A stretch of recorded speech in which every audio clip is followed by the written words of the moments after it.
Bom, nesse momento nós começamos a realizar as gravações destinadas ao EAD, do curso de Medicina eh, do Centro Universitário Padre Albino. São vários assuntos no decorrer do tempo. Essa é uma aula oficial para os alunos do quarto ano, mas ela obviamente se presta também aos médicos residentes, aos médicos assistentes, e ela tem por objetivo principal falar dos modos básicos de ventilação mecânica, que na verdade são os modos que vão ser utilizados aí durante a questão do atendimento da pandemia do coronavírus. Eu tenho a honra aqui de contar comigo nessa apresentação, né, uma apresentação feita a duas mãos, né, pelo Dr. Neymar Elias Júnior. Dr.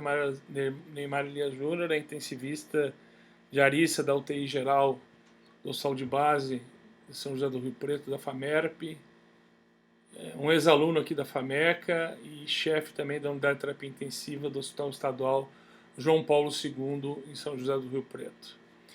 Eu sou Jorge Luiz dos Santos Valiati, sou professor da Faculdade de Medicina de Catanduva e diretor das UTIs dos hospitais da Fundação, Hospital Padre Albino e Hospital Emílio Carlos. O objetivo aqui é nós discutirmos as modalidades ditas básicas, não é? Na verdade, as modalidades ditas básicas, elas são as principais modalidades utilizadas no mundo todo, independente das patologias, né, em que o paciente vai necessitar de ventilação mecânica. Então nós vamos conversar com os senhores a respeito de ventilação controlada a volume, de ventilação pressão controlada, de ventilação pressão de suporte, e no final a gente fará algumas considerações sobre associações de ventilação mecânica, muito pouco utilizadas hoje, mas que poderiam aí, em um determinado momento, serem importantes para que os senhores conheçam. Então nós começamos agora com a indicação, né? A primeira definição da ventilação mecânica, suas indicações e os seus objetivos. Na verdade, a ventilação mecânica se trata de um método de suporte para o tratamento de pacientes com insuficiência respiratória aguda ou crônica agudizada, melhor definido como um suporte respiratório, ou melhor, um suporte ventilatório. Existem basicamente, de uma maneira didática, 4 situações bem específicas. Ela é importante quando os pulmões falham em realizar as trocas gasosas, portanto, nas hipoxemias não responsivas às medidas habituais da administração de oxigênio, os problemas de ventilação, onde existe a necessidade, portanto, do ventilador mecânico, no sentido de prover a ventilação e a retirada do gás carbônico. Em outras situações, ela é utilizada para aliviar ou recondicionar o trabalho muscular respiratório. Muitas doenças, embora não respiratórias, elas acabam levando à fadiga muscular. Um exemplo típico disso são os indivíduos com choque séptico, onde, apesar nas fases iniciais não haver um comprometimento do próprio parênquima respiratório, a taquipneia resultante do quadro infeccioso acaba, muitas das vezes, sendo necessário a intubação e a ventilação mecânica, ou mesmo a utilização do que nós chamamos de ventilação mecânica não invasiva. Isso também acontece nos indivíduos em choque, onde nós temos que diminuir o consumo de oxigênio, basicamente o consumo de oxigênio em virtude das necessidades exageradas, ou seja, nas condições de balanço oferta de oxigênio inadequadas, entre a oferta e o consumo, a ventilação mecânica ela é capaz de, ao fazer o trabalho ventilatório, utilizar uma redução do oxigênio para este fim. E existe uma série aí de aplicações de terapias específicas, né? Se nós formos hoje observar, durante todo o período de trabalho, né, nós vamos observar que uma imensa maioria de pacientes são submetidos à ventilação mecânica todos os dias. Como, por exemplo, foi a ventilação mecânica que propiciou a possibilidade das cirurgias de grande porte, né? todas as cirurgias de grande porte, ou aquelas em que existe a necessidade de um suporte ventilatório transitório, normalmente após anestesia, curarização e anestesia, esse ventilador mecânico ele é necessário geralmente por um curto período de tempo. Antes de nós falarmos basicamente da ventilação mecânica, é importante que nós tenhamos em mente como é que nós ventilamos, né, espontaneamente. Esse é um gráfico bastante interessante, e aqui eu já gostaria de agradecer ao professor Marcelo Alcântara Holanda, que tem um belo de um software denominado Xlang, e que faz com que você faça treinamento aí, utilizando um simulador, né?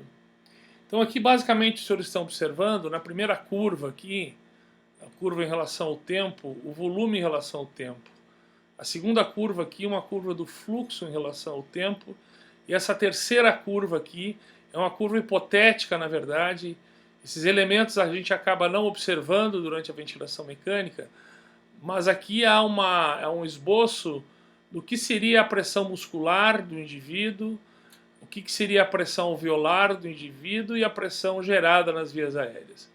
Então, em condições de ventilação espontânea, basicamente o que acontece é que o estímulo diafragmático provoca, obviamente, uma contração frênica, e essa contração frênica ela faz com que a pressão muscular do diafragma acaba ocasionando uma pressão negativa, mais negativa do que normalmente ocorre. Essa pressão negativa se transfere para o interior dos alvéolos, né? E, portanto, cria uma pressão negativa no início da inspiração. Ao criar esse gradiente de pressão negativa ao início da inspiração, é óbvio que existe um deslocamento do ar do meio ambiente, não é, através da boca e das narinas, em direção à intimidade dos pulmões. Então, portanto, nós ventilamos constantemente com pressões negativas. E esse esforço muscular gera uma redução da pressão alveolar, ele é variável. Em determinados momentos esse esforço é maior, ele acaba gerando aí um volume corrente maior. Em outras situações o esforço é menor, ele acaba gerando um volume corrente menor. Da mesma maneira, esses fluxos são mais rápidos ou menos rápidos, de acordo aí com, obviamente, com essa pressão muscular exercida pelo diafragma. Aqui está um exemplo de um dente ventilando um esforço mínimo, e vejam quando ele faz aí um esforço máximo, nós observamos o aumento do volume corrente, o aumento da velocidade com que o gás rapidamente entra nas vias aéreas, e isso obviamente ocorre em virtude das variações dessas pressões. Quando nós colocamos um doente em ventilação mecânica, independente se nós trabalhamos com ventilação mecânica invasiva ou não invasiva, sempre nós vamos estar pressurizando o sistema respiratório. Portanto, ventilação mecânica invasiva ou não invasiva, ela é sempre feita com pressão positiva e, portanto, do ponto de vista fisiológico, ela é antifisiológica. O que nós fazemos é, obviamente, ventilar os pulmões de uma maneira mais gentil, de tal maneira que essas pressões intratorácicas não interfiram, basicamente, na hemodinâmica pulmonar e na hemodinâmica sistema. Esse gráfico que os senhores estão observando aqui, basicamente, é um gráfico muito conhecido pelos pneumologistas, né? É basicamente uma espirometria, e ela mostra que normalmente nós inspiramos e expiramos normalmente acima de um determinado volume, né? Ou seja, ao final da expiração, todos nós temos um volume de reserva expiratória, e mesmo que nós façamos um grande esforço, no sentido de, ao final de uma expiração normal, tentar colocar todo o ar para fora dos nossos pulmões, sempre vai ficar um volume que nós chamamos de volume residual. Da mesma maneira que nós retornamos à ventilação espontânea, ou seja, retornamos ao volume corrente de entrada e de saída, e fazemos um esforço inspiratório poderoso, vejam, senhores, que aumenta basicamente aqui o nosso volume corrente, né? Por quê? Porque esse esforço faz com que o volume corrente aumente, né? Esse volume é chamado de volume de reserva inspiratória. Então, a partir da linha de base, se nós fizermos um esforço após uma expiração normal ao máximo, nós vamos atingir o nível expiratório máximo. E se nós estivermos novamente agora ventilando de uma maneira tranquila e ao final da inspiração nós novamente puxarmos o ar com bastante força, nós vamos estar gerando um volume inspiratório máximo. Esses volumes, né, o volume de reserva inspiratória, ele pode ser, obviamente, aferido pelo médico pneumologista, assim como o volume de reserva expiratória e algumas possibilidades mais sofisticadas de se definir o volume residual. Mas é importante lembrar, né, que nós sempre ventilamos, né, sempre com um determinado volume já presente dentro dos pulmões. Volume de reserva expiratória e mesmo o volume residual. Esses volumes, a somatória desses volumes acabam se observando aí o que nós chamamos das capacidades, né? A capacidade expiratória, a capacidade funcional residual, a capacidade vital e a capacidade pulmonar total. É óbvio que na beira do leito a gente não tem acesso a todas essas informações, mas para que os senhores entendam que nós inspiramos e expiramos sobre um determinado volume dos nossos pulmões que se mantém parcialmente abertos mesmo no final da expiração.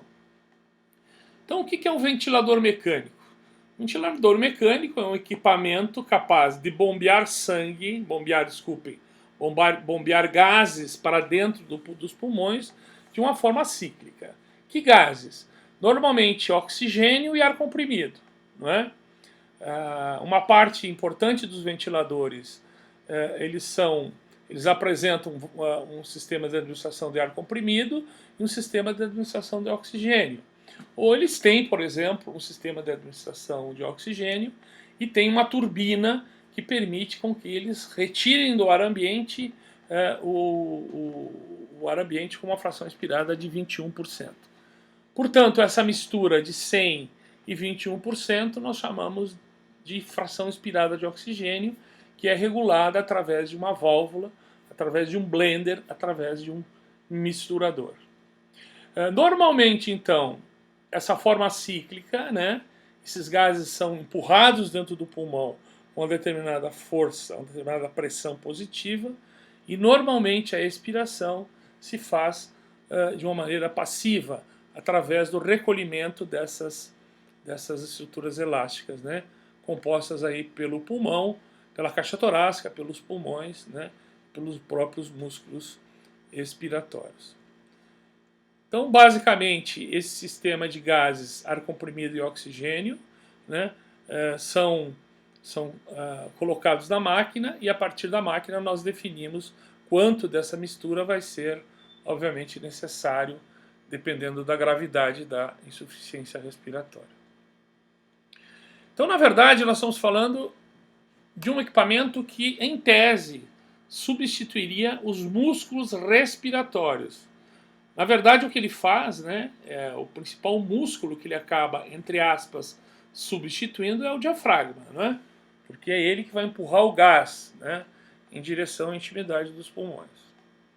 É muito importante que essas máquinas, obviamente, apesar de toda a inteligência artificial, apesar de todas as tentativas de tornar a ventilação mecânica mais automatizada, isso é um caminho que já vem ganhando corpo, né?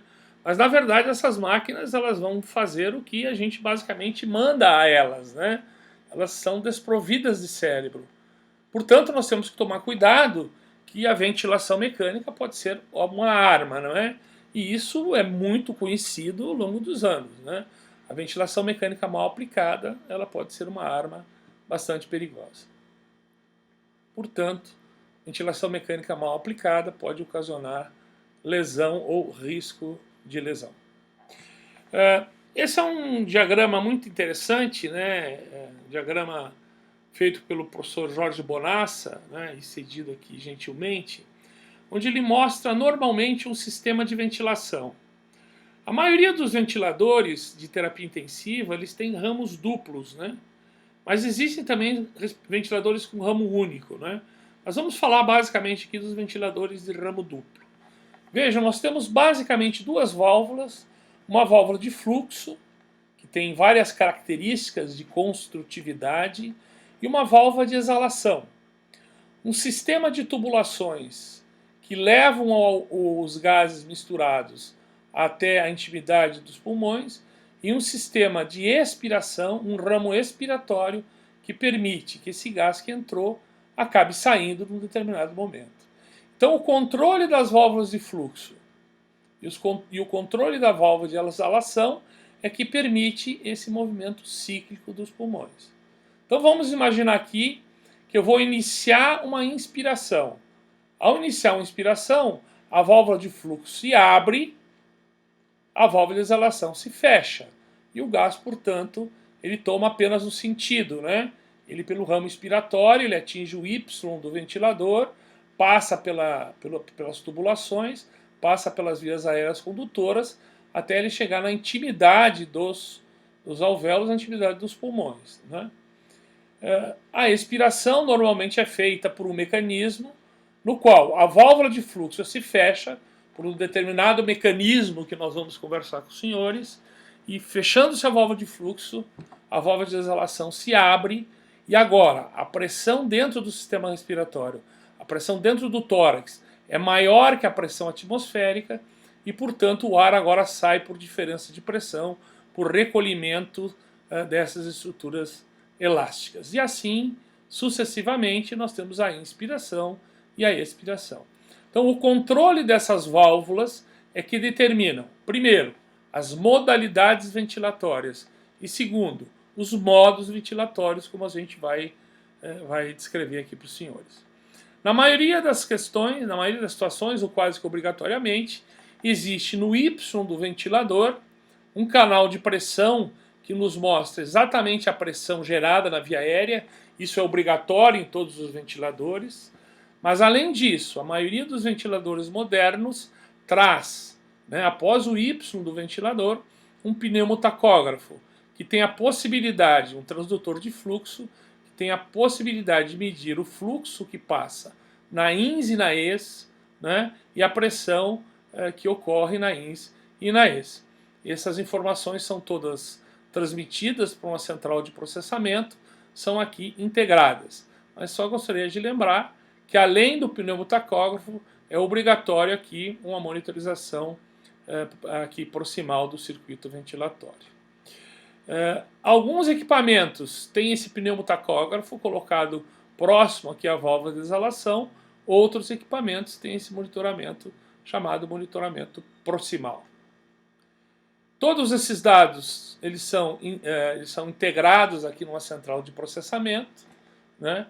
Portanto, gerando um determinado painel de controles, onde o médico, ao manipular o painel de controles, ele vai comandar essas válvulas de fluxo, essas válvulas de exalação, vai definir os alarmes que ele quer para as pressões, para os volumes de entrada e saída, e tudo isso hoje, no ventilador de terapia intensiva, é desejável, ou quase que obrigatório, que nós tenhamos aqui um monitor de mecânica respiratória, ou mecânica ventilatória, que permitirá nós definirmos como é que o ar entra nos pulmões, como é que o ar sai dos pulmões, as pressões geradas na inspiração, na expiração, o volume que entra, o volume que sai.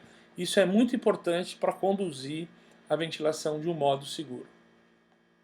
Então, o sistema de ventilação, na verdade, ele é um conjunto de engrenagens que dependem, obviamente, do ventilador pulmonar. Existe uma caixa torácica que está dentro, os pulmões estão dentro da caixa torácica, as vias aéreas condutoras, as áreas de troca que representam aí uma grande rede de capilares e alvéolos, né, bastante extensa, onde vai ocorrer as trocas gasosas e, obviamente, a movimentação dos pulmões. O ventilador pulmonar, portanto, define ciclos respiratórios ou ventilatórios. Esses ciclos têm duas fases, uma fase em que o gás é empurrado para dentro do sistema, para dentro da caixa torácica, que nós conhecemos como inspiração. Normalmente ativa, normalmente, com pressão positiva, e a expiração normalmente passiva. Um outro conceito bastante importante é o conceito denominado janela de tempo. A janela de tempo, ela representa um intervalo entre dois ciclos controlados no período de 1 minuto. O que são ciclos controlados? Ciclos controlados são ciclos onde você ajusta a frequência respiratória e o paciente não tem nenhuma interação de iniciar o ciclo ventilatório. Então imagine, se eu colocar um indivíduo com uma frequência respiratória de 12 incursões por minuto, se eu dividir 60 por 12, eu vou ter uma janela de tempo de 5 segundos. E nessa janela de 5 segundos deverá ocorrer uma inspiração completa e uma expiração completa. Isso é fundamental para que nós possamos entender o mecanismo pelos quais o ventilador mecânico trabalha. Nós vamos iniciar aqui conversando a respeito da principal modalidade ventilatória, que é a ventilação controlada a volume, não é? No início ou no final do século passado, os ventiladores tinham uma modalidade denominada modalidade ciclada à pressão. Ou seja, quando o ventilador atingia um determinado nível de pressão no sistema respiratório, sistema ventilatório, ele imediatamente fechava a válvula inspiratória e abria a válvula expiratória. Essa é a primeira geração dos ventiladores pressométricos, representados aí muito bem pelo Bird Mark VII. Esses ventiladores hoje, eles não são utilizados de uma maneira frequente na terapia intensiva. Por quê? O volume corrente que esses ventiladores entregam, né, ele é um volume corrente muito variável, ele vai depender da impedância e da complacência do sistema respiratório. Portanto, eles não são mais ventiladores utilizados de uma maneira rotineira nas terapias intensivas. Por outro lado, eles tiveram, obviamente, uma importância muito grande para todos nós aí que temos mais de 60 anos, eu diria, porque nós tínhamos apenas ventiladores ciclados à pressão. Mas hoje não, a tecnologia se desenvolveu e a primeira modalidade a ser desenvolvida após a ventilação ciclada à pressão do Bird Mark VII, se desenvolveram outros modos modalidades ventilatórias. Então aqui estamos representando uma curva de fluxo em relação ao tempo. Vejam, nós temos o fluxo aqui em relação ao tempo. Os senhores observam que nós temos uma onda quadrada, portanto uma onda constante, né? E que tem duas fases. Uma fase de inspiração, que aqui, pelo posicionamento do pneumotacógrafo, essa fase é positiva, e uma fase negativa, que representa a saída de gás do pulmão de uma maneira passiva. Então, nessa fase, nós estamos empurrando o gás com uma determinada pressão. Então, tudo se inicia, portanto, né? Aqui nós temos uma janela de tempo aí de 3 segundos. Isso daria um tempo inspiratório de 1 segundo e um tempo expiratório aí de 2 segundos e, portanto, uma relação em Zs de 1,2 segundos. O paciente vinha ventilando sem nenhum esforço, né? Vejam que ele vinha na expiração, sem fazer esforço. Nesse ponto, ele abriu a válvula inspiratória e fechou a válvula expiratória. E o fluxo pré-ajustado foi rapidamente atingido, se manteve por um determinado tempo, e nesse valor aqui, no 2, a válvula inspiratória se fechou e a válvula expiratória se abriu. Por quê? Porque o ventilador tinha um sinal para interromper o fluxo quando o volume corrente administrado havia sido obtido. Portanto, ele fechou a válvula inspiratória.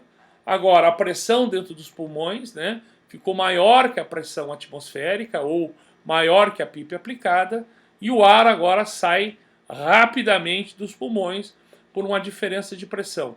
Vejam, senhores, que o pico de fluxo expiratório ele é bastante rápido no início da expiração, exatamente porque no início da expiração existe uma diferença de pressão muito elevada entre o que está dentro do sistema alveolar, dos pulmões, e o meio externo. Aí ele continua exalando ao longo do tempo, Então, nessa fase 3 aqui, é uma fase de exalação ainda, de uma fase mais lenta, até que ele exala completamente. Vejam que após exalar, há um momento em que ele exala todo o gás e há um momento em que não há movimentação gasosa, que nós chamamos de pausa expiratória. Quase que obrigatoriamente a pausa expiratória tem que ocorrer. Do contrário, nós teríamos aqui um empilhamento progressivo de gás, né? Visto que o pulmão não conseguiria exalar todo o seu volume corrente administrado. Então, tudo inicia-se com a abertura da válvula de fluxo. O fluxo de ar, durante um tempo ele acaba gerando então um volume inspiratório para dentro das vias aéreas do pulmão e, portanto, gera aqui uma pressão, né? Esse diapositivo, na verdade, aqui ele tem um erro aqui, né? Mas é importante a gente dizer, porque aqui, na verdade, se vocês perceberem, assim que a curva de fluxo é quadrada, o volume vai entrando dentro do pulmão e nesse ponto abre-se a válvula exalatória. Aqui o que aconteceu? Assim que o gás entra no pulmão, ele vence o componente resistivo, depois vence o componente elástico, e dessa maneira ele deveria cair a pressão para zero ou para PIP. Vejam aqui que foi feita uma pausa inspiratória, e essa pausa inspiratória é importante, né, para que nós possamos separar o componente resistivo do componente elástico.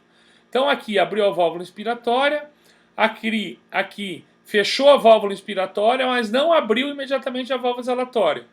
Então o que acontece? A pressão cai para um determinado valor, que é a pressão, basicamente a pressão de platô, porque aqui não existe movimento de gases, né? Se nós estivéssemos olhando aqui o fluxo, nós veríamos que o fluxo aqui estaria em zero. E a partir desse ponto, ao abrir a válvula exalatória, nós teríamos o esvaziamento dos pulmões. Então aqui está mostrando com mais detalhe, né, exatamente isso que nós falamos, né? Normalmente nós temos as curvas de fluxo ao longo do tempo, volume ao longo do tempo e pressão ao longo do tempo. Aqui é possível determinar a fase inspiratória, né? Vejam, atingindo o volume corrente que eu predeterminei na situação de ventilação controlada a volume. Vejam que existe uma subida da pressão muito rápida pelo vencimento do componente resistivo, e a partir daí uma subida mais lenta dessa curva, representando a entrada de gás agora dentro dos pulmões. Ao atingir o volume corrente que eu defini, fecha a válvula inspiratória, abre a válvula exalatória, o gás sai, a pressão rapidamente cai para um nível de PIP, ou um nível de pressão expiratória final negativa. Então aqui nós temos pico de fluxo expiratório. O pico de fluxo expiratório, vejam, senhores, que ele é máximo no começo da expiração. O volume de gás que entra é exatamente igual ao volume de gás que sai, né? E as pressões agora retornam às pressões de base. Sempre lembrar que é importante a presença de pausa expiratória. Existem alguns conceitos importantes que nós precisamos aqui revisar, né? Primeiro, o que é modo, né? Então, modo, ele relaciona-se à maneira como se dá o início da fase inspiratória, ou seja, como é que nós abrimos a válvula inspiratória. Nós podemos abrir a válvula inspiratória de duas maneiras. Ou o paciente faz um esforço, o ventilador reconhece esse esforço e abre a válvula inspiratória, ou essa válvula inspiratória se abre por um critério de tempo, onde o indivíduo não deflagra o ventilador, que nós chamamos de controlado. O segundo dado importante é a ciclagem, né? O que é a ciclagem?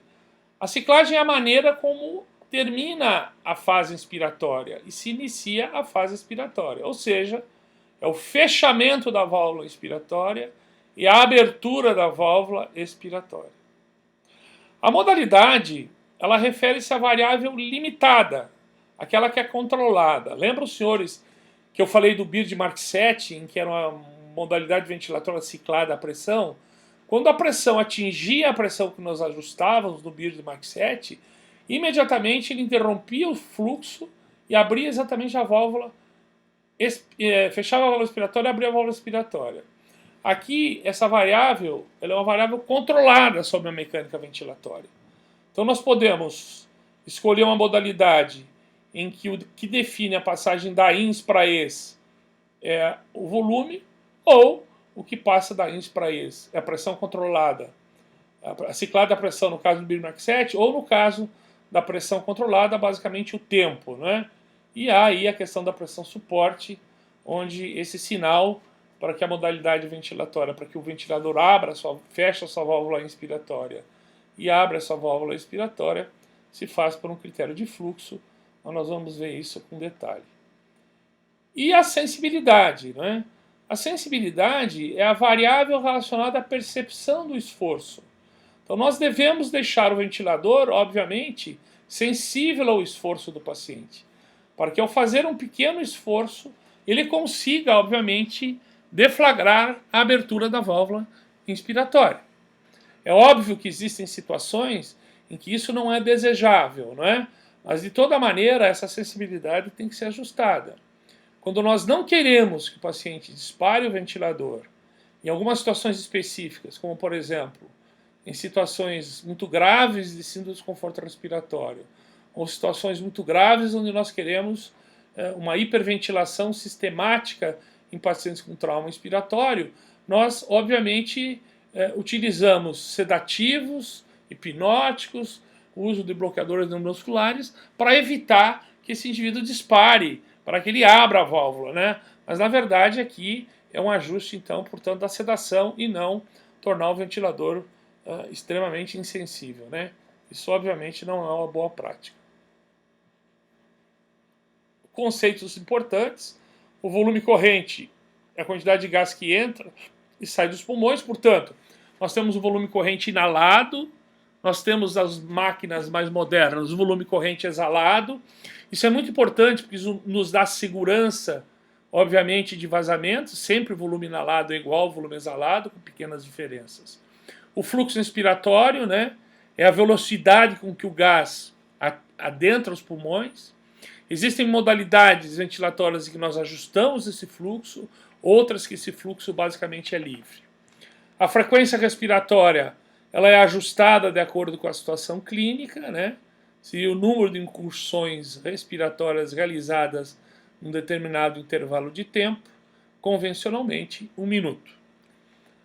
A PEP ou PIP é a pressão positiva ao final da expiração, e o motivo da PIP é melhorar a capacidade residual funcional.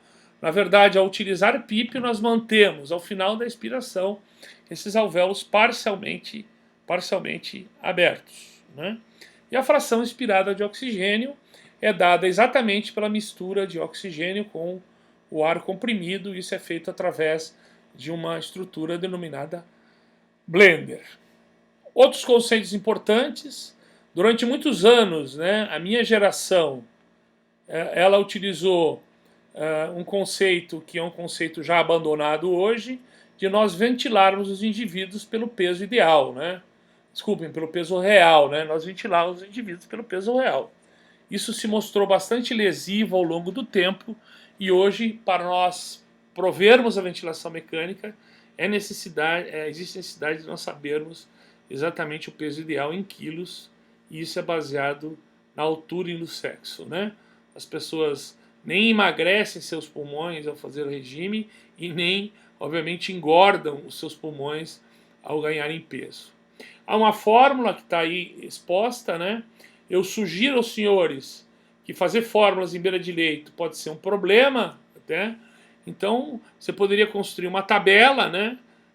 Aí entre, por exemplo, 140 centímetros a 200 centímetros ou 2 metros, variar o peso, né? E construir essa tabela em Excel e deixar essa tabela lá grudada, né? Ou colocada num local ali bem protegido no leito, né? Obviamente tomando todas as condições que isso possa ser higienizado, e aí fica fácil, né? Se você recebe um paciente, por exemplo, de 1,70m, 170 centímetros, e ele é masculino, né? Ele é masculino, o peso ideal dele será 66 quilos, e o volume corrente que você deve ajustar está em torno aqui de 400 ml. Essas tabelas facilitam muito a nossa vida. Bom, continuando aqui, nós vamos discutir com os senhores agora o modo ventilatório, que é aquele momento da passagem da expiração para a inspiração, e a ciclagem, ou seja, como é que ele termina o ciclo ventilatório, ele fecha a válvula inspiratória e abre a válvula expiratória. Então, modo está relacionado ao início da fase inspiratória, enquanto ciclagem é o que determina a fim da fase inspiratória e o começo da fase expiratória. Então nós mostramos aqui, vejam, no 4 aqui, o indivíduo não inicia o ciclo ventilatório, é iniciado por um critério de tempo, portanto o modo é controlado, né? Então isso o disparo é o modo, né? E 2, a ciclagem, né? A transição entre a inspiração e a expiração, no caso específico aqui, o volume, né? Em ventilação controlada a volume. Então o modo, ele pode ser um modo fixo, né? Onde você calcula uma determinada janela de tempo, né? E isso é feito pelo ajuste da frequência respiratória. Se eu coloquei lá 15 de frequência respiratória, eu tenho que saber, né, que a minha janela de tempo é 60 segundos dividido por 15. Portanto, 4 segundos. Nesses 4 segundos, é necessário que eu tenha uma inspiração e uma expiração adequada. Na maioria das vezes é óbvio que a inspiração é muito menor do que a expiração. E isso vai determinar o que nós chamamos de relação ins-expiração. Esse modo é denominado controlado. Ele é normalmente iniciado, controlado e finalizado pelo próprio ventilador. O paciente pode disparar o ventilador, e esse disparo do ventilador ele é sentido por um mecanismo pneumático, né? O ventilador tem um ramo inspiratório ou ramo expiratório, e qualquer movimento nesse sistema faz com que mudem as pressões do ramo inspiratório e expiratório. Isso é percebido pelo equipamento e, através de um mecanismo de pressão ou de fluxo, inicia-se o ciclo ventilatório, ou seja, o ventilador consegue, pelo esforço do paciente, observar que esse paciente está tentando puxar o gás, está tentando inspirar e, portanto, ele inicia o ciclo ventilatório. Aqui, basicamente, nós temos ciclos assistidos, são ciclos iniciados pelo paciente e controlados e finalizados pelo ventilador. Então, a diferença entre o controlado e o assistido é basicamente se ele dispara ou não o ventilador. E a maioria das vezes nós trabalhamos com a mistura de assistido e controlado. Nós ajustamos uma determinada frequência de base e permitimos que o paciente tenha, acima da frequência de base, ciclos assistidos. E, por outro lado, também nós temos ciclos espontâneos, né? Esses ciclos espontâneos, aqui basicamente nós vamos falar da pressão suporte, ele é iniciado pelo paciente e ele é controlado e finalizado pelo próprio paciente. Então aqui está um exemplo de um ventilador, né? As telas gráficas são muito parecidas, né? Independente do ventilador que você tenha, então você tem que se familiarizar então com esses valores. Vocês vejam aqui que eu tenho aqui assistido barra controlado, 13 de frequência respiratória, se definiu nesse paciente um volume corrente de 500 ml, com a velocidade de gás de 60 litros por minuto. Aqui se determinou o tipo da rampa, que a gente vai ver posteriormente, e vejam aqui que existe esse V com ponto em cima, que é fluxo, né? Portanto, aqui o equipamento está setado para que, se ele fizer um determinado esforço no sistema respiratório e gerar um fluxo de 2,5 litros por minuto, o equipamento vai detectar que ele estava iniciando a inspiração e, nesse momento, ele vai abrir a válvula inspiratória, fechar a válvula expiratória e iniciar o ciclo como você aqui ajustou posteriormente. Vejam aqui novamente no gatilho, no trigger, que aqui a sensibilidade que estava ajustado a fluxo, agora foi ajustada a pressão. Portanto, o paciente vinha ventilando com uma determinada PIP, vamos dar um exemplo, 5 de PIP.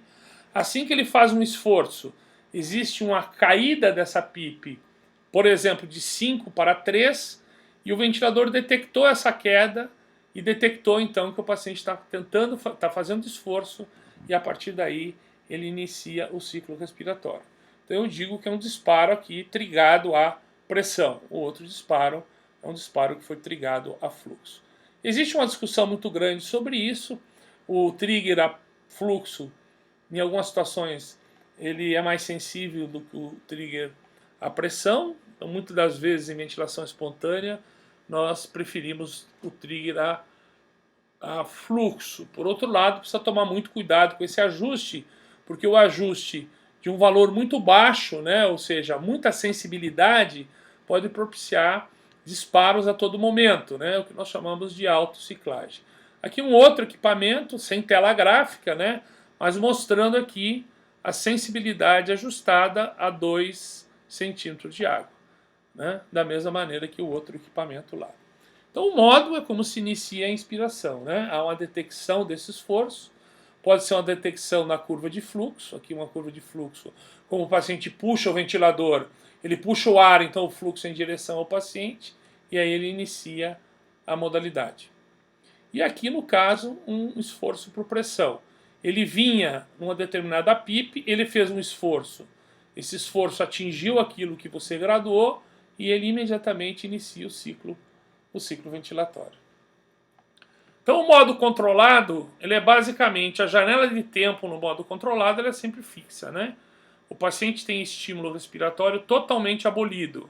E existem algumas situações muito importantes que a gente precisa trabalhar nessas condições, né? Por exemplo, um paciente com um desconforto respiratório grave, ele precisa, nas fases iniciais de grave insuficiência respiratória, de ter a sua ventilação controlada, né? Não disparar o ventilador, porque isso pode ser, inclusive, lesivo, né?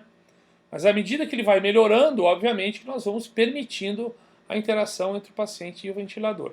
Vejam aqui que é uma curva de pressão ao longo do tempo e que basicamente aqui os senhores estão observando que a janela de tempo é sempre a mesma, né? E aqui no modo assistido controlado, né? O que seria um modo puramente assistido? É que todos os esforços seriam deflagrados pelo paciente. Normalmente nós trabalhamos no modo assistido controlado, deixamos uma frequência de base por garantia e os outros ciclos vão ser ciclos em que o paciente vai deflagrar o ventilador. Então vejam aqui, uma janela de tempo fixa, o indivíduo inspirou, aqui a curva de pressão ao longo do tempo, chegou, passou um determinado tempo aqui, 5 segundos, o ventilador não entrou, ele entrou novamente agora um ciclo controlado, e vejam que nessa janela 2 aqui, antes que esse tempo pudesse ser completado e aparecesse um outro ciclo controlado, o ventilador reconheceu que o paciente estava ventilando. Então, nessa janela 2, ele dispara o ventilador. O ciclo acontece, ele exala e novamente o paciente faz esforço e o ventilador reconhece e coloca novamente um outro ciclo assistido. Passa-se um determinado tempo e aí o paciente não fazendo esforço entra o ciclo controlado. Existe uma situação, né, pouco utilizada hoje, mas eu preciso relatar aos senhores, a gente vai falar bem rapidamente disso, que é o modo assistido, controlado e espontâneo, né? Então veja, aqui eu tenho o modo controlado, vejo que o paciente não dispara o ventilador, aqui eu tenho o modo assistido, né, ele dispara o ventilador, aqui outro assistido, mas veja, mas veja que ele tem um ciclo espontâneo aqui no meio, né? Ciclo espontâneo aqui no meio. Essa modalidade ventilatória, ela foi chamada de SMV, né? Ou ventilação mandatória intermitente sincronizada. Ela foi uma modalidade baseada, ela foi construída para o desmame do ventilador, ou seja, à medida que o paciente fosse melhorando, nós íamos reduzindo os ciclos assistido controlados e de tal maneira que ele tivesse ciclos espontâneos apenas. Qual que é a diferença aqui de assistido controlado? É que eu seto uma frequência respiratória que vai ser sempre fixa, seja assistida, seja controlada. E todos os outros ciclos, obviamente, vão ser ciclos espontâneos. O que se percebeu ao longo do tempo, né? Então nós íamos, obviamente, reduzindo a frequência controlada, e se o paciente não fazia esforço, reduzimos a frequência controlada, por exemplo, a 6, ele ia permitir 6 de controlada ou assistida. E os outros ciclos eram todos espontâneos. Então, esse modalidade, na verdade, ela é uma mistura de modos, né? E isso a ideia era prover desmame da ventilação mecânica. O que se percebeu ao longo do tempo? Que nesses ciclos espontâneos de esforço inspiratório num sistema fechado, né, para vencer a resistência das traqueias e das tubulações, acabava levando à estafa dos pacientes. Portanto, essa modalidade, esse modo assistido, controlado e espontâneo, ele hoje está praticamente abandonado, a não ser que a gente utilize aqui, nos ciclos espontâneos, um certo nível de pressão de suporte, né? Então isso é possível, né? É pouco utilizado, mas ele pode ter uma utilidade em algumas situações bem específicas, né? As vantagens aqui é que ele possibilitava ciclos espontâneos. A desvantagem é que ele aumentava muito o tempo de desmame da ventilação mecânica.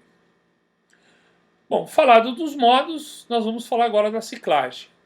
A ciclagem a volume é a mais utilizada. Hoje, 50% do mundo trabalha com volume, 50% com pressão controlada, né? Na ciclagem a volume, o aparelho cessa a inspiração após atingir um volume corrente inspirado pré-determinado.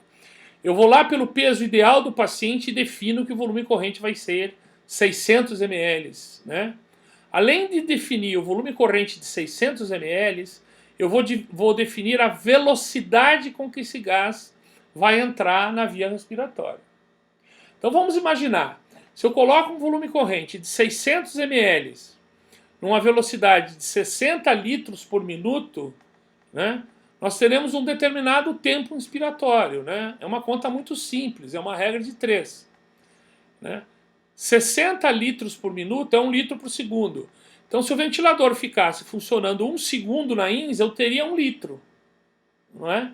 Aqui não, eu quero basicamente 0,6 litros. Então, o meu tempo inspiratório seria de 0,6 segundos. Só para lembrar os senhores que, normalmente, em ventilação espontânea, o nosso fluxo é variável durante todo o dia, ele é maior durante o esforço, ele se reduz durante o período noturno, ele não é fixo. Vocês viram lá que a ventilação espontânea se caracteriza por pressões negativas, por fluxos variáveis, por volumes correntes variáveis.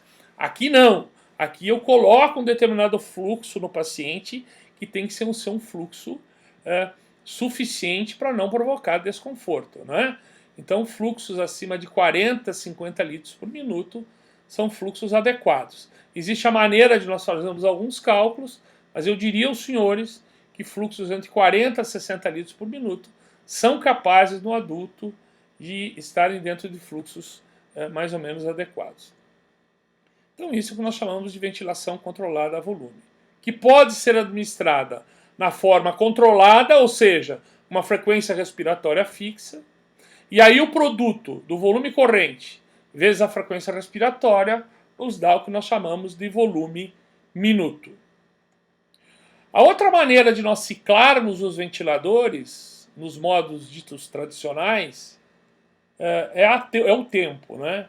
Então, diferentemente da ventilação ciclada à pressão, né, quando nós ajustávamos o fluxo no Bird-Mark-7 e nós ajustávamos uma determinada pressão de corte, quando essa pressão de corte era atingida, o ventilador fechava a válvula de fluxo, imediatamente abria a válvula, fechava a válvula expiratória e imediatamente abria a válvula exalatória. Aqui não, né? Eu defino uma determinada pressão e o aparelho atinge rapidamente essa pressão que eu defini, né? E ele vai cortar o fluxo inspiratório, né, após um determinado tempo que eu pré-determinei em segundos. Então, por exemplo, se eu definir que a pressão no sistema respiratório vai ser 15, o ventilador rapidamente vai subir essa pressão a 15 centímetros de água e vai manter essa pressão por 15 centímetros de água por um determinado tempo que eu programei, né?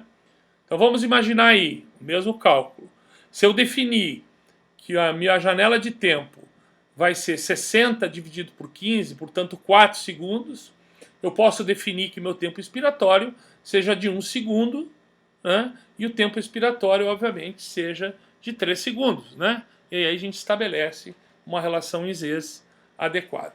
Nessa modalidade ventilatória, o fluxo é livre, depende de uma série de ajustes, depende do valor da pressão ajustada, depende do esforço do paciente, depende das características de complacências e resistência do sistema respiratório. E isso nós denominamos de pressão controlada. E finalmente, a ciclagem a fluxo. A ciclagem a fluxo, basicamente, nós estamos falando de uma modalidade espontânea, onde nós zeramos totalmente a frequência respiratória, portanto, todos os ciclos vão ser espontâneos, vão ser disparados pelo ventilador. Assim que o ventilador reconhece o movimento espontâneo, né, ele abre a válvula de fluxo até uma determinada pressão que eu ajustei. Então, da mesma maneira que a ventilação pressão controlada, eu ajustei um determinado nível de pressão. A diferença aqui, que pressão controlada, eu posso utilizar ciclos assistidos ou controlados. Em pressão de suporte, não. Só cabe ciclos espontâneos. Então, eu defino, por exemplo, uma pressão de 15, o ventilador rapidamente abre a válvula expiratória, a pressão sobe a 15 e logo que ele chega a 15, a curva de fluxo começa a desacelerar para manter, obviamente, a pressão.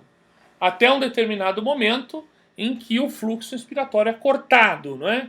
Ele é cortado baseado num percentual do fluxo máximo.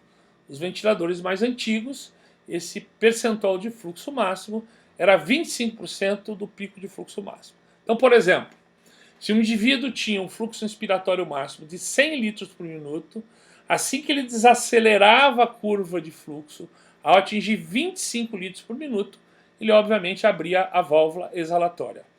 Ventilação, pressão de suporte é uma ventilação totalmente espontânea, não é? Ela pode ser utilizada para ventilar pacientes que tenham drive respiratório adequado, ela pode ser utilizada para nós fazermos testes de respiração espontânea e termos a ideia, né, se ele tiver aí uma boa mecânica ventilatória com pressões baixas do sistema respiratório, que esse paciente esteja próximo do desmame da ventilação mecânica.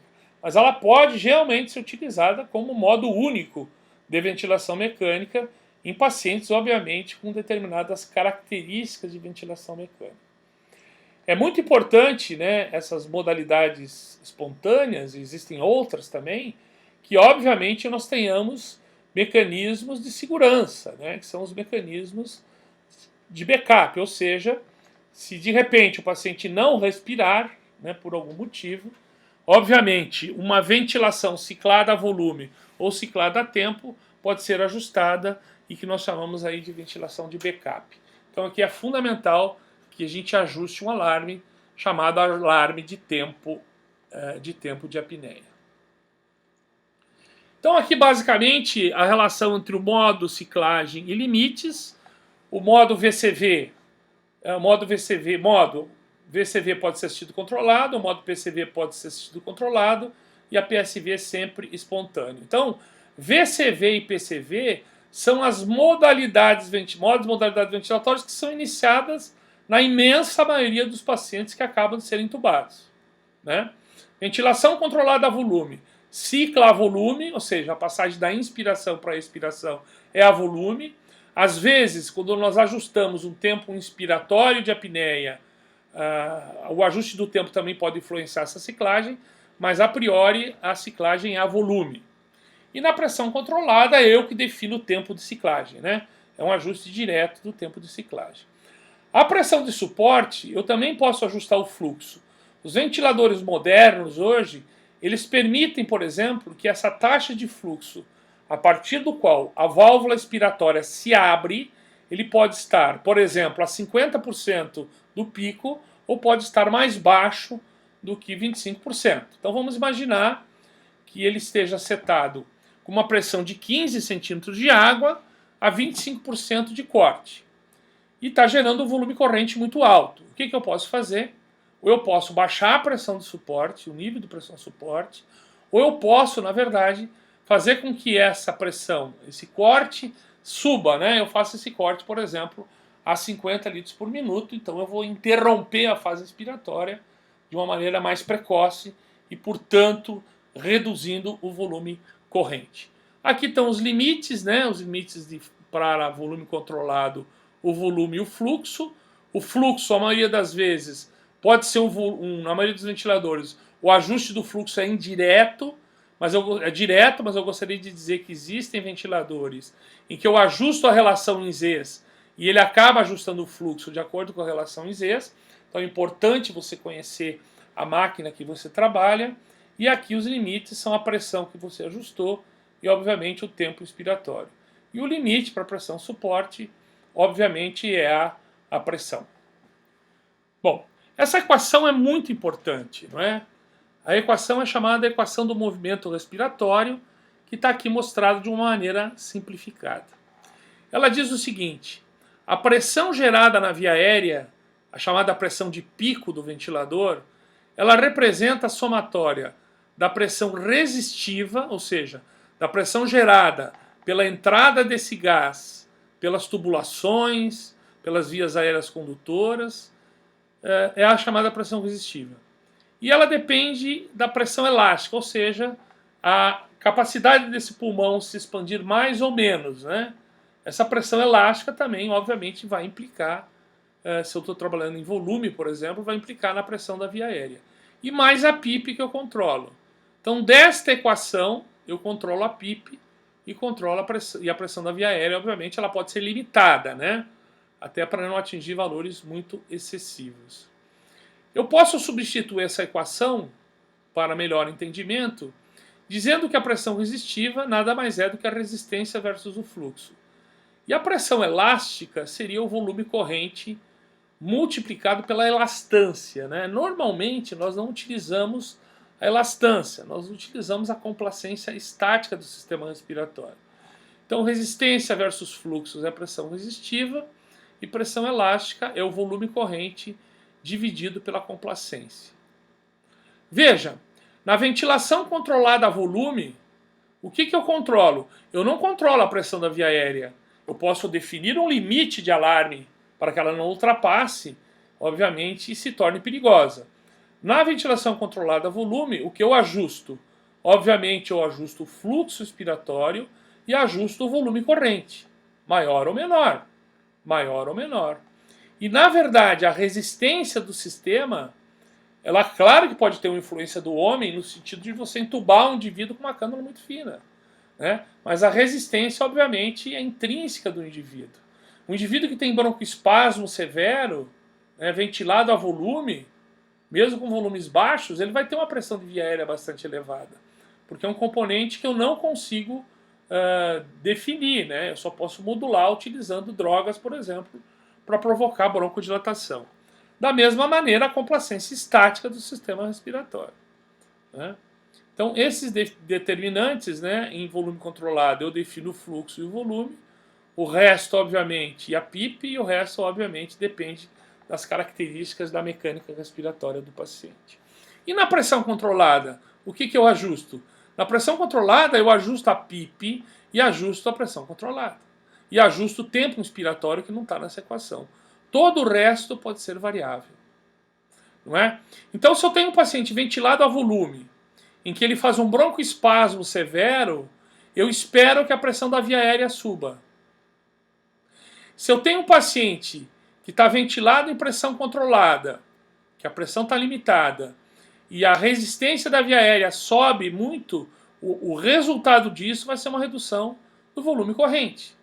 Então eu preciso deixar muito ajustado, né, esses alarmes do ventilador para que eles me permitam segurança, né? Ou seja, na ventilação controlada a volume, nós temos que estar com o olho muito fixo nas pressões geradas no sistema respiratório, enquanto que na pressão controlada, porque aqui o volume corrente é fixo, na pressão controlada nós temos que estar de olho, obviamente, no volume corrente administrado, porque ele vai mudar ciclo a ciclo ventilatório. Então, como é que eu ajusto a ventilação mecânica, né? Então, aqui são as nossas diretrizes brasileiras de 2013, o terceiro consenso brasileiro de ventilação mecânica em 2007. Isso aqui está muito, ainda vale esse consenso com algumas modificações. Então, a equação do movimento diz que a pressão da via aérea é a pressão resistiva mais a pressão elástica mais a PIP. Qual que é a indicação da ventilação controlada a volume? Todas as situações que eu almejo um volume minuto fixo. Volume minuto é volume corrente vezes frequência respiratória, mais estável. Então, em qualquer situação que eu queira ventilar alguém, eu posso usar ventilação controlada a volume. O disparo, ou seja, o modo, ele pode ser um modo disparado por tempo, na ventilação controlada, ou eu posso permitir que o paciente interaja com o ventilador, ajustando um trigger, um disparo por pressão ou um disparo por fluxo. Aqui a gente tem que tomar cuidado de deixar o ventilador bem sensível ao paciente, mas não tão sensível o suficiente para que ele provoque um fenômeno chamado de autociclagem.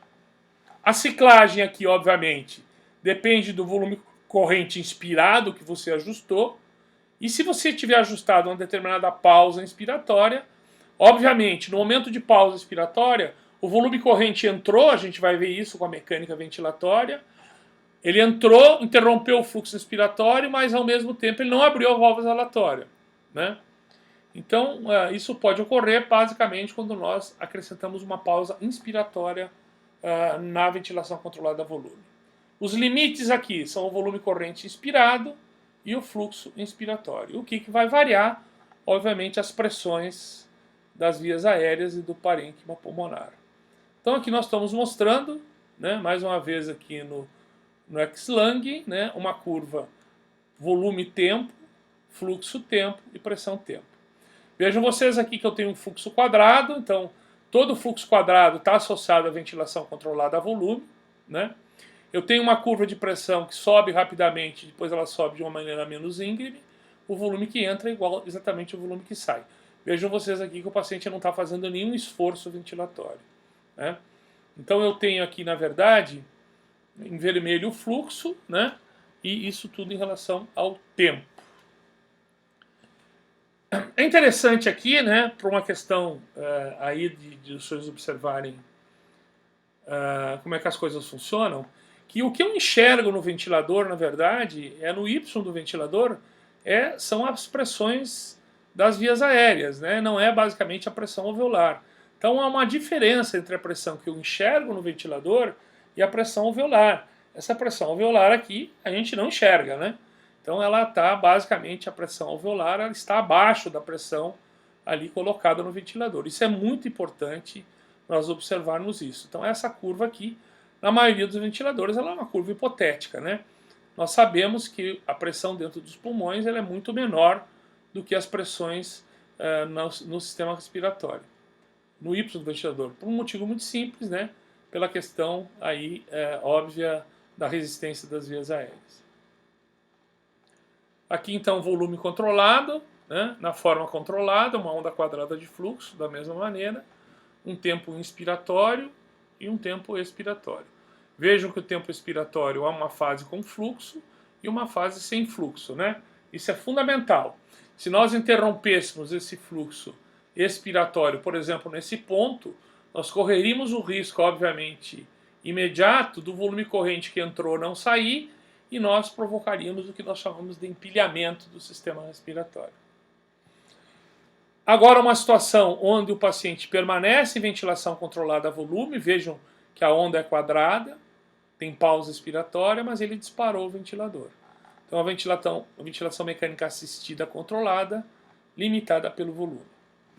Bom, a ventilação controlada a volume, ela é utilizada também, e é a volume que nós utilizamos a maioria das vezes, para nós determinarmos a mecânica ventilatória dos pacientes. Tentarmos separar o que é componente resistivo do que é componente elástico. Então, os senhores estão observando aqui um paciente ventilado em volume controlado, né?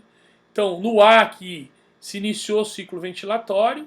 Vejam vocês aqui que eu tenho uma distância entre a linha de base aqui, né? Entre a linha de base e o zero, que é definido pela PIP.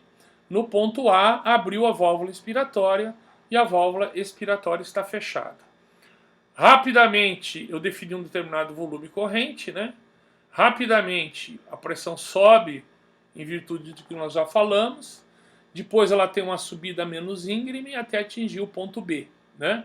O ponto B nós chamamos de pressão de pico do ventilador. Se nós não tivéssemos atribuído nenhuma pausa aqui, da pressão de pico do ventilador, fecharia a válvula expiratória, abriria imediatamente a válvula expiratória e o paciente normalmente viria aqui, né, do B para uma situação aqui do D, da PIP, né? Mas se nós fizermos uma pausa inspiratória, ou seja, irmos no ventilador mecânico, apertarmos uma tecla chamada Inspirator Hold, ou mesmo colocarmos no ventilador um determinado tempo de pausa inspiratória, nós podemos aferir outras pressões. Quando nós provocamos uma pausa inspiratória, os senhores percebem que do pico, né, assim que eu provoco a pausa inspiratória, portanto, a válvula inspiratória se fechou, né, mas ela não se abriu, né, o fluxo ficou em zero, ela não se abriu, a pressão ela cai para um nível inferior, né, nesse ponto, né, que é uma pressão ainda não chamada inhomogênea, né, porque aqui tem um movimento pendular dos gases, até um posicionamento C, né, que vejam que as coisas ficam mais estabilizadas, né. Então aqui em A eu teria a pressão de pico do ventilador e em C eu teria a pressão de platô do ventilador. E em D eu teria a PIP, né? Então uma fase de fluxo e a fase de pausa. Se nós estivéssemos enxergando aqui a curva de fluxo-tempo, nós veríamos que a curva de fluxo-tempo estaria zerado aqui o fluxo, né? Eu teria o fluxo inspiratório até aqui, uma fase de fluxo zero, e a partir daqui eu teria o fluxo exalatório. A pressão máxima é chamada pressão de pico do ventilador. A diferença entre a pressão de pico nós chamamos de pressão de platô do ventilador. E a diferença entre a pressão de platô do ventilador e a PIP aplicada, nós definimos como pressão de distensão. Então a pressão resistiva, né, que é aquela resistência versus o fluxo, ela é a diferença entre o pico e o platô. Exemplo, um paciente asmático, né, ele tem uma resistência muito alta, mas a sua pressão de platô permanece até um determinado tempo dentro de normalidade. Então eu vou ter uma pressão resistiva muito elevada, porque esse indivíduo tem uma resistência alta. Numa situação onde o indivíduo tem um pulmão muito endurecido, como por exemplo um paciente portador de uma síndrome de desconforto respiratório agudo, né, ele vai ter obviamente uma complacência pulmonar muito rebaixada, né, e esse ponto C tende a se aproximar do ponto B. Quer dizer, o ponto B sobe, as pressões sobem, mas existe uma diminuição entre a pressão de platô, entre o pico e a pressão de platô. E a pressão, a diferença entre a pressão de platô e a PIP, nós chamamos pressão de distensão ou drive pressure. Todas essas pressões são importantes, inclusive para nós trabalharmos com o que nós chamamos de estratégia protetora de ventilação mecânica, limitando a pressão de platô a 30 centímetros de água e limitando a pressão de distensão dos pulmões a 15, 14 centímetros de água. Aqui não há uma grande definição. Uma definição que bata o martelo que é 15, mas acima de 15 de pressão de distensão, né, a partir do momento de um pulmão que estava um nível de PIP, se eu subir isso acima de 15, eu vou hiperdistender os pulmões e aumentar a mortalidade. Então a mecânica ventilatória adequada, ela tem que ser feita com ventilação controlada a volume, com fluxo quadrado, numa situação de nenhum esforço respiratório, o paciente bastante sedado e muitas das vezes curalizado. É óbvio que nós não vamos precisar fazer essas medidas em todos os pacientes, porque a gente pode ter uma noção, né, sem fazer a manobra, mas em pacientes muito graves, essa medida das pressões e essas diferenciais são muito importantes para que a gente possa administrar uma ventilação de uma maneira bastante segura. Então aqui estão os parâmetros ventilatórios iniciais sugeridos, né? Hoje houve um momento em que nós ventilávamos todo mundo com 6 ml por quilo de peso predicto. Parece que hoje nós podemos chegar em alguns pacientes com 8 ml por quilo de peso predicto, 6 ml para todos os pacientes com síndrome de desconforto respiratório agudo, e nós vamos baixando progressivamente esse volume corrente na medida que as pressões de platô e as pressões de extensão ficam muito aumentadas. Mas eu diria que pulmões normais poderiam ser ventilados entre 6 e 8 ml por quilo.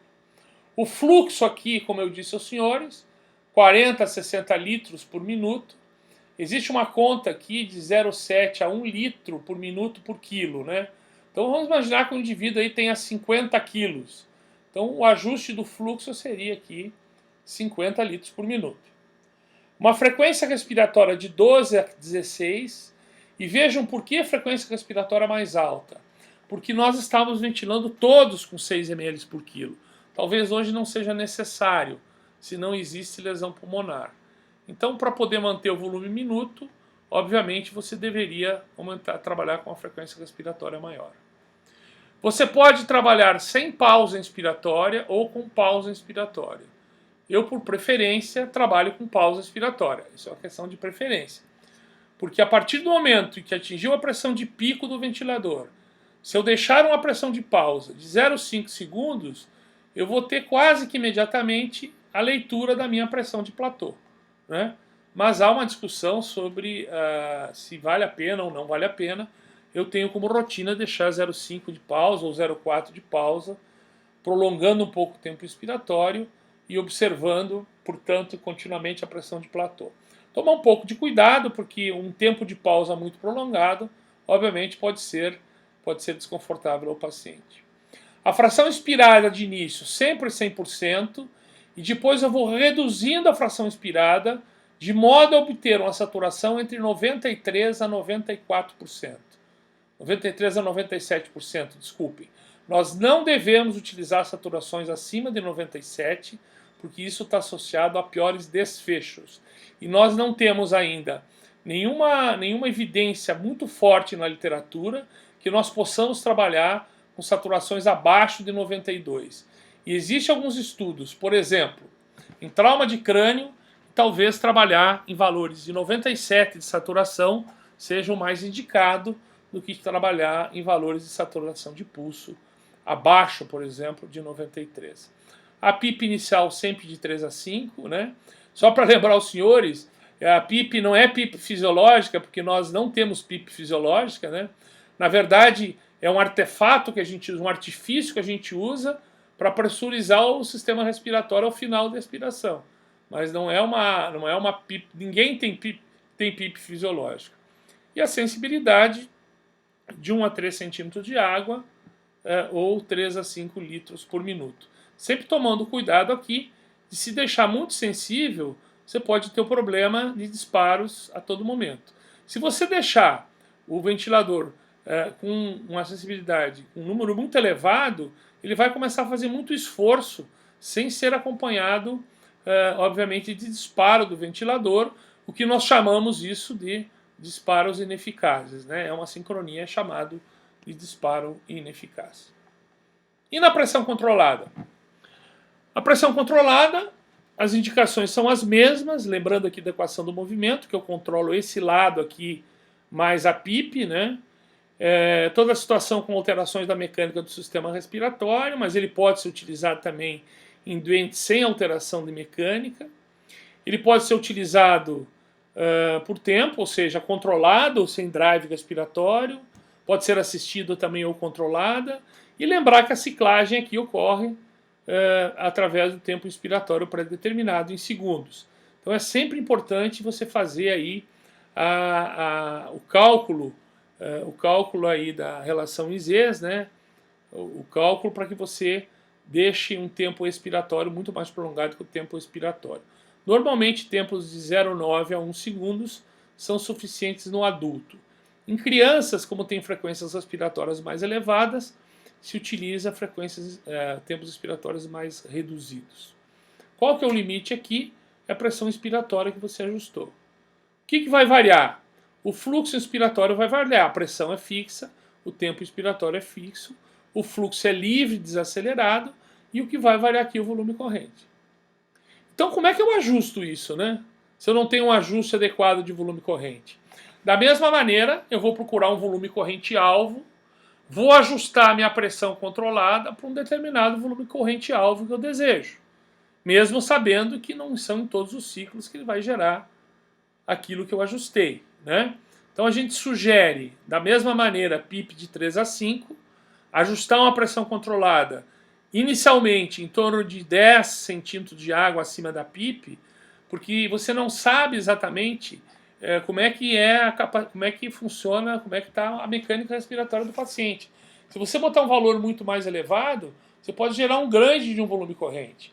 Então a gente ajusta aí em torno de 8 a 10 centímetros de água, um tempo inspiratório em torno de 1 segundo, para uma frequência respiratória de 12 a 14, e você vai observar o volume corrente gerado com esses ajustes. Existe uma maneira mais fina de nós ajustarmos a pressão controlada, e basicamente o tempo inspiratório, olhando o que acontece na curva de fluxo-tempo. Né? Na curva de fluxo-tempo, na verdade, se nós tivermos com tempo inspiratório muito prolongado, o ventilador vai acabar fazendo uma pausa inspiratória forçada para que mantenha a pressão controlada nos níveis pré-ajustados. Então, muito cuidado aqui, nós temos que, na verdade, fazer o que aqui? Controlar o volume. Então, aqui é fundamental o ajuste do volume controlado, do volume exalado e do volume exalado. Né? Então, aqui, estou gerando em volume um volume corrente de 800 ml, aqui colocando uma pressão elevada, né? 15 centímetros acima da PIP. Né? Esses 15 centímetros acima da PIP estão gerando um grande de um volume corrente. E vejam vocês que nesse ponto aqui, né, ele interrompeu o fluxo inspiratório. Por quê? Porque o tempo inspiratório que ele tinha pré-setado atingiu o tempo inspiratório e, portanto, ele abriu a válvula exalatória. Da mesma maneira, do ponto de vista hipotético, né, eu tenho aqui, se eu estivesse olhando a curva de pressão-tempo, né, dentro dos alvéolos, eu veria que ao final da inspiração, há uma certa tendência de equilíbrio entre a pressão medida no circuito do ventilador e a pressão alveolar. Mas vejam aqui que eu tenho um pouco de fluxo aqui ainda, né? Então, dessa maneira, não dá para me afirmar que a pressão controlada é exatamente a pressão de platô do sistema respiratório. Vejam aqui agora, com um paciente com um aumento do tempo expiratório, atingindo um determinado tempo expiratório, e ele precisou fazer uma pausa inspiratória aqui, né? Zerar a pausa, para que a pressão não ultrapassasse a pressão ajustada. E aqui realmente aparece uma fase de tempo de fluxo zero. Né? Então, quando eu tenho fluxo zero em pressão controlada, eu posso afirmar, né, esse fluxo zero, eu posso afirmar que a minha pressão do sistema na via aérea, a pressão proximal, é exatamente a mesma pressão alveolar. Vejam aqui uma outra situação, onde eu tenho o fluxo, na verdade, a pressão estava ajustada, o paciente tinha uma complacência muito ruim, então ele rapidamente atingiu o nível de pressão, ele desacelerou rapidamente o fluxo inspiratório, manteve a pressão pelo tempo que você definiu, portanto o pulmão ficou com volume represado, e a partir desse ponto aqui, atingindo o tempo que você ajustou, ele abre a válvula exalatória. Aqui mostrando a mesma pressão controlada, o paciente disparando o ventilador.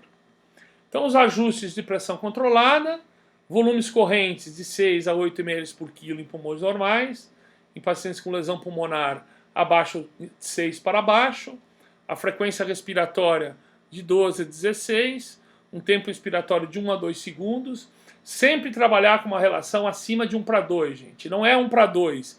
Você não precisa ficar perseguindo 1 para 2. Pode ser 1 para 2, 1 para 3, 1 para 4, não interessa. Vai depender da condição do paciente. O que não pode, obviamente, é que você tenha um tempo expiratório muito mais curto, porque aí você vai fazer, obviamente, uma dificuldade do pulmão se esvaziar. Fração inspirada, 100% de início, vamos reduzindo progressivamente com o objetivo de uma saturação de 93 a 97, e aqui o mesmo ajuste da PIP. Lembrem que a pressão que eu ajusto, por exemplo, se eu ajustar uma pressão aqui, por exemplo, 10 centímetros acima da PIP, né, eu vou estar atingindo aqui 10 centímetros acima da PIP. Alguns ventiladores, essa pressão, ela se soma à PIP, né, então se eu coloquei 10, eu vou ter lá 15, e outras situações em que ele desconta a PIP, né? Então, se eu coloquei 10, ele corta em 10, mas na verdade a pressão controlada ajustada foi 5. E a sensibilidade da mesma maneira. Pressão de suporte, né? É um modo idealizado especificamente para desmame. Por que ele é importante aqui, né? Nós vamos na sequência discutir como é que nós ventilamos os pacientes com SARA, como é que nós ventilamos ou estamos aprendendo a ventilar os pacientes com coronavírus, com Covid-19, e a pressão suporte vai ser muito importante, porque esses pacientes com essas afecções virais com alto poder de contágio, nós não podemos fazer o desmame utilizando testes de respiração espontânea. Nós teremos que usar sistemas fechados como pressão de suporte ou outras modalidades ditas avançadas, né? Então ele foi um modo idealizado especificamente para desmame. Ele é um modo preferencial de ventilação assistida ou espontânea. Então, se o meu paciente está em volume ou está em pressão controlada e ele começa a ter ventilação espontânea, é muito desejável que a gente passe isso para pressão suporte, porque é mais confortável, né? Ele pode variar o seu fluxo inspiratório, né? Assim que ele faz o esforço. O disparo também é a pressão ou fluxo e é espontâneo. A ciclagem, nós já falamos, né?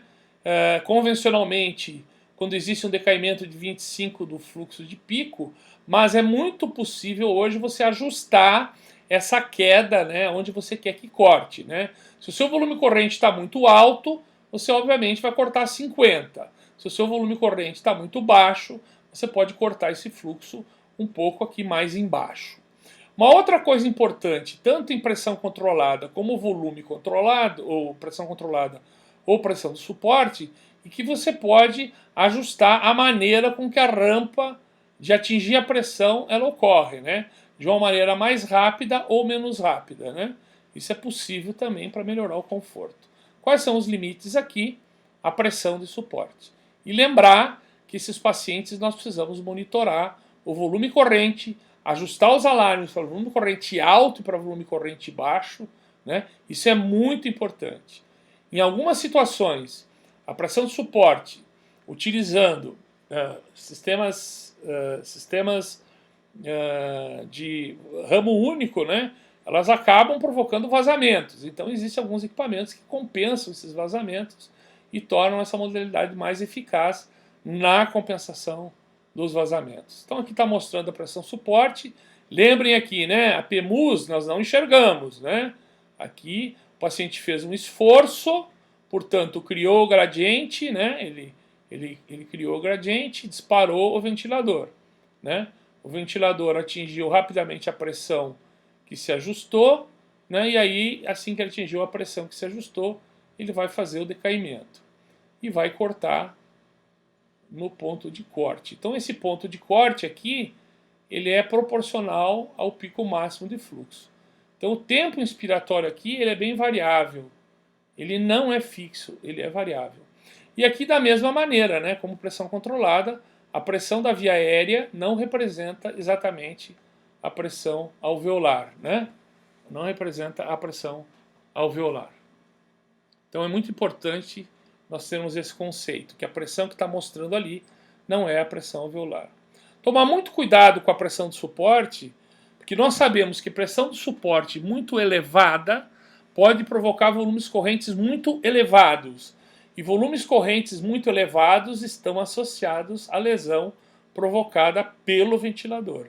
Isso é bem mostrado hoje, é bem definido hoje, né? O que nós chamamos de PECILI, é uma lesão induzida pelo esforço do paciente, que às vezes com pequenas pressões de suporte, ele gera grandes volumes correntes. E esse aumento da pressão, da negatividade da pressão intrapleural, acaba lesando o pulmão, né, por alterações das forças transpulmonares. E a gente precisa tomar cuidado quando a pressão de suporte é muito elevada. Ou seja, ela gera um volume corrente muito elevado, né? Ou o paciente está fazendo um esforço respiratório muito exagerado, ou ele está fora do ventilador mecânico. Então, só aqui mostrando, né, a pressão, o esforço muscular expiratório exercido, né, pelo paciente, e observando aqui onde há o corte, né, basicamente da pressão pleural. Aqui só representando a pressão esofágica, né? A pressão esofágica é a possibilidade de nós colocarmos um cateter no esôfago das pessoas, e a pressão esofágica ela representa, de uma maneira bem interessante, né, a pressão, ela representa aí a pressão alveolar, né? É mais ou menos a pressão alveolar, ela dá uma ideia para nós da pressão alveolar. Vejam aqui que com um esforço menor, a pressão esofágica aqui é menor, né? Eu não estou enxergando nada aqui, essa pequena pressão, quando eu olho no esôfago, eu vejo uma pequena deformação aqui desses balões esofágicos. Aqui, se o esforço aumenta, vejam que aumenta a pressão esofágica. Se a pressão, se diminui o esforço, diminui a pressão esofágica. Há muitos estudos com pressão esofágica, mas na verdade ainda nós temos uma discussão muito grande da validade da pressão esofágica, principalmente no sentido de observar a chamada pressão transpulmonar, né? Que é a diferença basicamente da pressão da via aérea e da pressão esofágica. Então aqui está mostrando para vocês um paciente em PCV, onde ele está aqui, ele disparou o ventilador, é um modo, obviamente, é um modo espontâneo, ele disparou o ventilador, a curva de fluxo aqui está menos íngreme, então eu fiz esse ajuste, aí ele começa a desacelerar a curva de pressão, porque ele atingiu, obviamente, a pressão que você ajustou. Quando ele chega a 25% do pico aqui, ele acaba, obviamente, o quê? Abrindo a válvula, ele acaba abrindo a válvula exalatória e o paciente agora acaba exalando. Se eu agora fizer um ponto de corte, né? Um ponto de corte mais acima, né? Ou seja, em vez de cortar em 25%, eu corto em 60% do pico, é óbvio que o volume corrente vai reduzir, né? Eu vou ter um volume corrente de 250, né? Então aqui mostrando a pressão suporte, né? Vai variar muito com o esforço, o volume corrente vai ficar bastante variável. O volume minuto aqui é bastante importante, nós controlarmos o volume minuto, evitar, assim, tomar cuidado com volumes minutos muito elevados, porque isso pode representar ou uma frequência respiratória muito alta ou um volume corrente muito elevado. Vejam que a curva é sempre desacelerada e vejam que o tempo inspiratório é variável, né? Diferente aí de pressão controlada.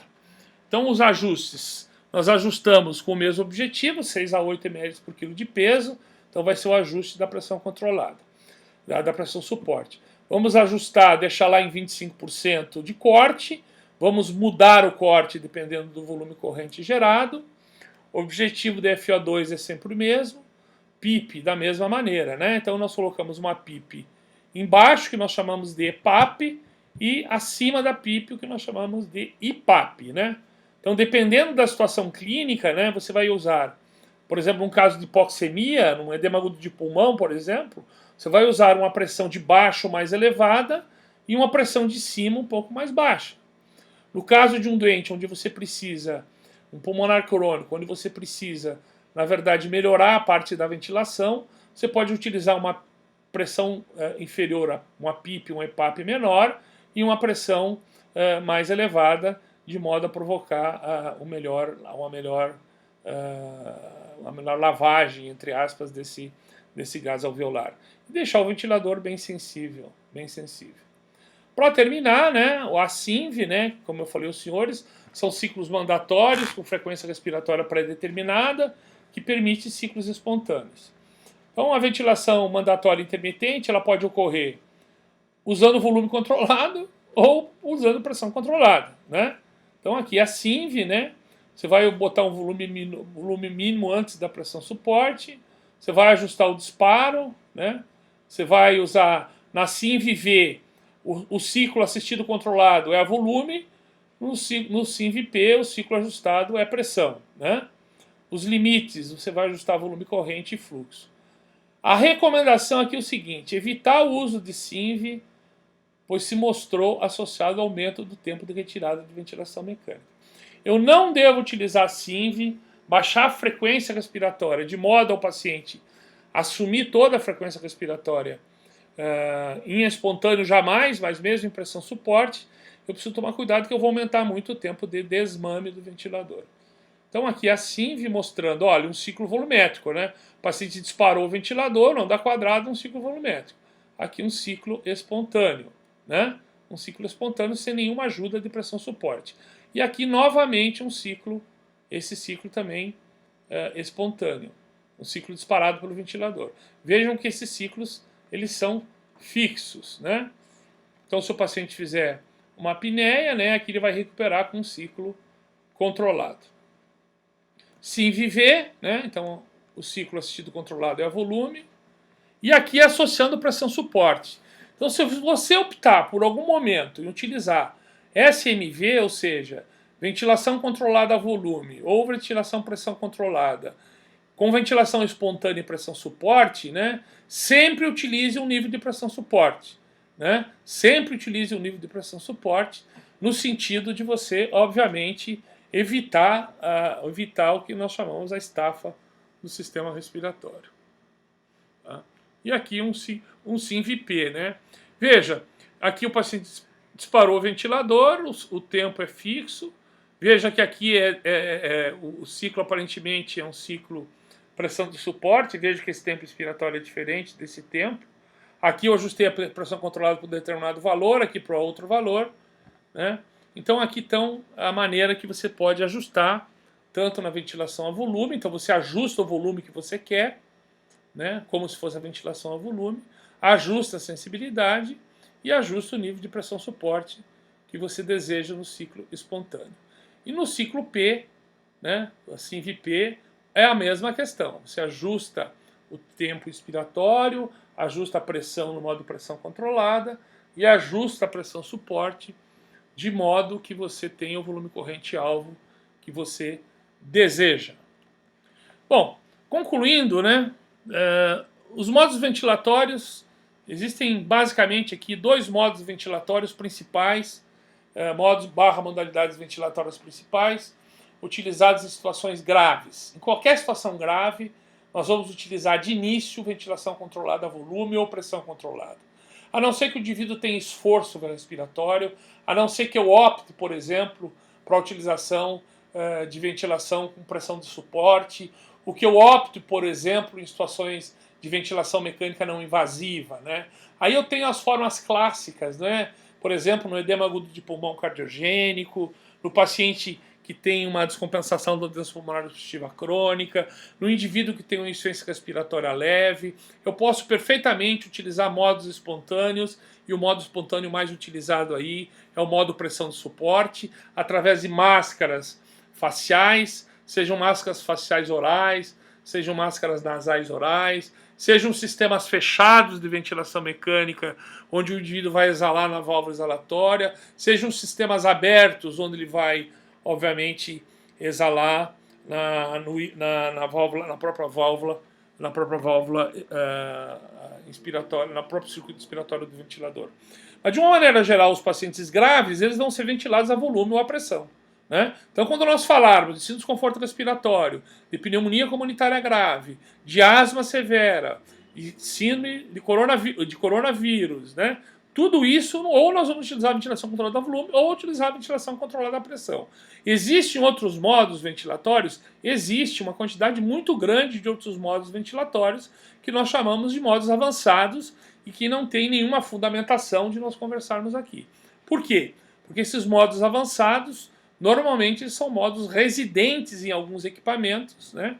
E não estão distribuídos uniformemente em todos os equipamentos. Então o mundo todo utiliza, na maioria das vezes, modos controlados, pressão controlada ou ventilação controlada a volume. É óbvio que ao longo do tempo vai existir uma tendência de automação da modalidade ventilatória com o seguinte objetivo: diminuir um pouco a interferência humana no sentido do ajuste inadequado do ventilador. Por enquanto, ventilar os pacientes necessita, na maioria das vezes, de um piloto eficaz, de um piloto que saiba pilotar esse avião, pelo menos decolar esse avião e baixar esse avião.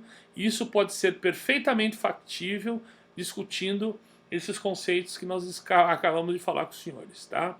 Então, as conclusões aqui, na verdade, não existe nenhuma diferença entre trabalhar com ventilação controlada a volume ou trabalhar com ventilação controlada a pressão. Portanto, é apenas uma questão de maior familiaridade. Né? Eu acho que existe não só maior familiaridade, eu acho que a ventilação ela caminha, por exemplo, para a questão da individualização. Se eu tenho um paciente, por exemplo, com trauma de crânio, onde eu necessito obrigatoriamente que eu tenha um volume corrente estável, um volume minuto estável, esse paciente está sedado e curarizado, é óbvio que a minha vontade, a minha maneira de ventilar vai ser a volume. E esse doente tem que ter um capnógrafo. Não tem muito fundamento, né? Porque eu quero um volume corrente estável, né? Então, tanto faz ventilar volume e a pressão, desde que você saiba, obviamente, manobrar as duas situações. A ventilação pressão controlada, ela depende de um conhecimento, na minha visão, um pouco mais aprofundado, porque alterações de complacência e de resistência intrínsecas à doença ou por algum tipo de acidente, uma rolha, por exemplo, pode provocar um acidente bastante grave, mas isso é possível. Então, o ajuste dos alarmes é fundamental para trazer segurança a todos esses procedimentos. Então, as recomendações complementares. Aqui, o bom entendimento sobre o modo, ciclagem, os limites é fundamental para uma boa ventilação mecânica. Não existe superioridade entre as modalidades, o importante é ser protetor. É necessário observar as curvas de volume corrente, pressão e fluxo. Essas são as curvas básicas. Posteriormente, nós temos outras curvas. Nós temos curvas de fluxo, volume e pressão. Mas aprendam a ver essas curvas, porque elas são fundamentais. Os aquecedores que nós utilizamos, normalmente utilizamos os aquecedores passivos, né? Os filtros. Na verdade, os aquecedores passivos HMEs. Mas é possível utilizar ativo, né? Eu tenho visto algumas colocações que ativo está em desuso. É óbvio que está em desuso. Agora, pode existir um momento em que não exista um aquecedor e não existe um umidificador passivo, né? E o que você vai fazer? Você pode utilizar, sim, os ventiladores ativos. Não há grande diferença entre um aquecedor e outro, né? A não ser o cuidado aí com a quantidade de material que pode ocorrer no circuito do ventilador.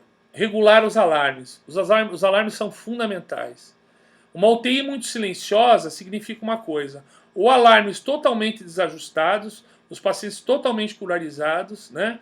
Não é possível que a gente não ajuste os alarmes. Os alarmes têm que ser ajustados para determinados padrões de segurança. Se eu estiver trabalhando, obviamente, com pressão suporte, eu tenho que ajustar parâmetros de apneia, ajustar alarmes para desconexão do ventilador. Então, alarmes para pressão de pico, para volume corrente exalado, né, para tempo de apneia, né, para desconexão do ventilador, são alarmes obrigatórios e vão nos ajudar a tornar a ventilação mecânica mais segura. Após a intubação orotraqueal, né, nós obviamente vamos posicionar a cânula traqueal 2 a 3 centímetros acima da carina. Isso é muito importante, né, porque as pessoas costumam fixar sempre num número lá, 18, 19. Isso não tem nenhuma fundamentação, porque eu preciso ver a distância entre a rima labial e a carina do indivíduo. Um indivíduo de 1,90 m, se ele ficar com uma cânula traqueal muito alta, ele vai, obviamente, ter um acidente. Nós podemos ter aí acidentes com extubações precoces, extubações acidentais. Então nós temos que colocar com cuidado essa cânula traqueal exatamente para aquela marca preta da cânula, para que ela esteja bem colocada, né? E fazer um raio-x de controle após a cânula insuflada, ventilada, para a gente detectar exatamente o local que ela está. Se você tem capnógrafo, ou acoplar o capnógrafo rapidamente, pode nos dizer, com 2 a 3 ciclos, que o paciente está adequadamente entubado. Se você não tem capnógrafo, use, obviamente, a clínica, não é? Auscute o paciente de um lado, auscute de outro. Assim que você conectar o paciente no ventilador, um ventilador pré-testado, obviamente. Não tem fundamento de você colocar o ventilador mecânico naquele momento, sem fazer uma testagem desse equipamento, utilizando um pulmão teste. Isso é obrigatório. E você vai colher uma gasometria arterial aproximadamente 20 a 30 minutos após o início da ventilação mecânica. Você vai precisar um tempo para que esse ajuste se reflita na gasometria arterial, né? É obviamente que você vai estar aí com oxímetro de pulso, com pressão arterial não invasiva, com eletrocardiografia contínua, né? E se o doente estiver chocado, obviamente, a colocação de um catéter em artéria radial, para que você possa colher gasometrias com frequência, né? Então esses são basicamente os princípios.